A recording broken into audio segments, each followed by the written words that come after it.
Wake the fuck up, samurai. We have a city to burn.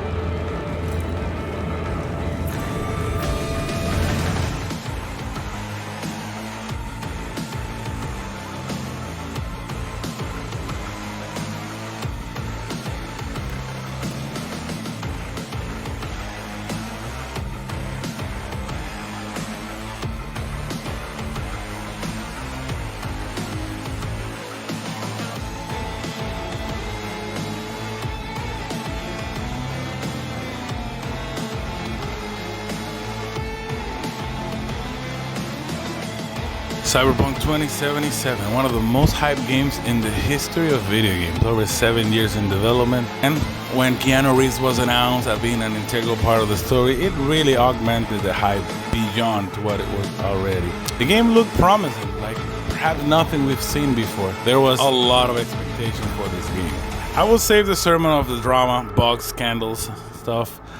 I'm not here to talk about things that everybody and their moms have talked about and expand upon them. The game, in its core, it's a very decent game. It tells a story, and it tells it well. It has a beginning, a middle, and an end, or multiple endings. For what it is very good in general and as far as the story goes. But you can tell some of the protein is missing. The developers simply did what they could to get the game out, and for that, I commend them. We'll cut right to the chase. Cyberpunk gets a 5 out of 10 as it failed to meet expectations in so important areas. The results, well, we played this game before. It's a first-person shooter, straightforward as you can get. Most of the mechanic and things you can do, skills to level up, usage, etc. Clearly nothing new. Alongside with a lacking AI, generic driving mechanics, and NPCs that for the most part do not help with the immersion of the game. The wanted levels are stapled in. One thing that makes a great game is that immersion with the world. And while it's not horrible with this game, the execution is a little bit lacking sometimes. And where it does execute it well is in the choreographed cinematics and storytelling moments. Now overall, it is manageable, but even at the highest difficulties with the right upgrades and strategies, enemies do not put up much of a fight or provide a serious challenge. This needs to be addressed. The game has some missing features that many other games like GTA has been doing for generations. Not being able to customize, craft, dye your clothing in specific ways, add things to it, customize your mod or mod your cars or weapons. Gives a sensation of this lockdown game mechanic. Very generic because it is. You get whatever color you're given, and some RNG takes part in the statistics of the gear and whatnot and weapons. I truly wish we could have been able to buy new, more expensive living quarters and customize those as well. In the sound and music department, Cyberpunk loses 2 points, partially related to gameplay. Some sound effects sometimes do not play or do not match what is happening. Some NPCs say weird things or unrelated things that also don't match what's going on. Or they repeat themselves too much. And music in Cyberpunk, for the most part, is well placed, sets the mood, and it fits the Cyberpunk genre for immersion. Except for some weird commercial modern music they added, I guess, related to real money. The music is very good. Having a band like Samurai is part of the story. That their album and music is known and played throughout the game is a nice touch. Also, they're not the only band mentioned in the game. You have Lizzie and Ozcrax. Their music is also known, played, and there is lore to them. This adds quite a bit. One thing I love about Night City, being able to drive around with Night FM playing through the sunset and the moonlight, the skylines and the cityscapes are simply amazing. It really makes you feel like you are in Night City. Just ignore the traffic, that falls in the gameplay territory. In graphics, Cyberpunk loses 3 points, mainly because just like with gameplay, we see what they were trying to do, and they did go hard with the subject matter and theme.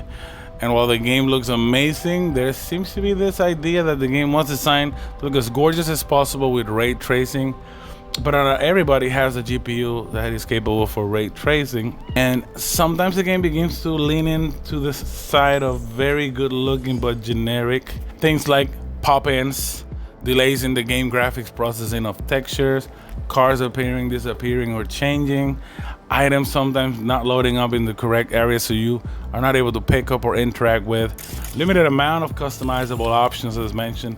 The gameplay section do dent the graphical presentation as well. Besides many inconsistencies, bugs, and glitches that affect everything from gameplay to sound, music, and graphics, the game is very good looking. You know, the car interiors, the city, night and day, most buildings are unique. The main characters are also very unique looking, which is a very important part, especially when the storytelling for this game, with the exception of Michael Maida, which looks oddly similar to the female Joy Toy in Jig Street.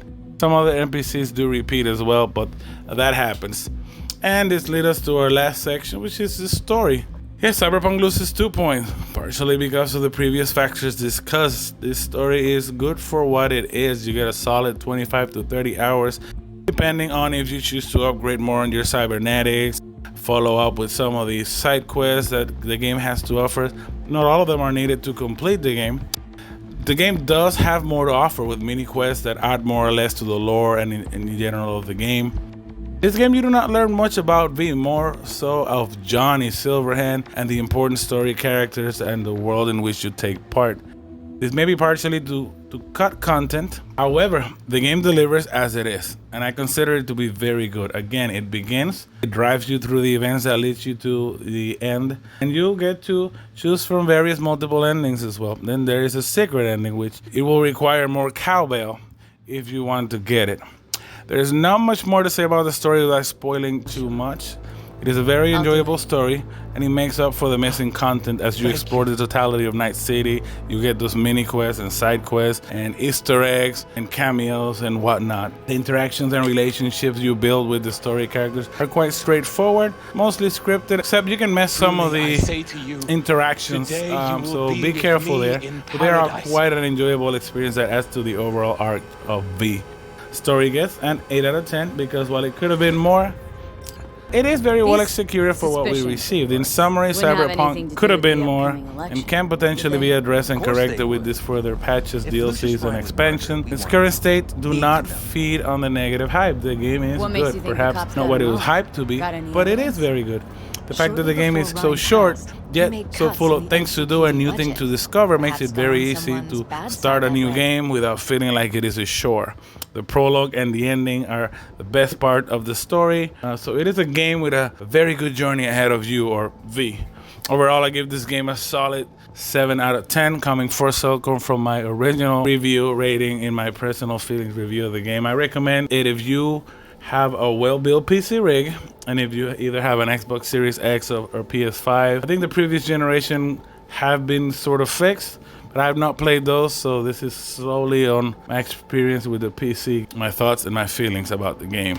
I personally enjoyed it, and I hope others can give it a shot, as long as you come with the expectation that it's not perfect, and yes, it is missing content, and it's not without problems. Feel free to comment down below if you agree or disagree, and why, and like, subscribe, share, and ring that bell. So long, chums, and see you in Night City.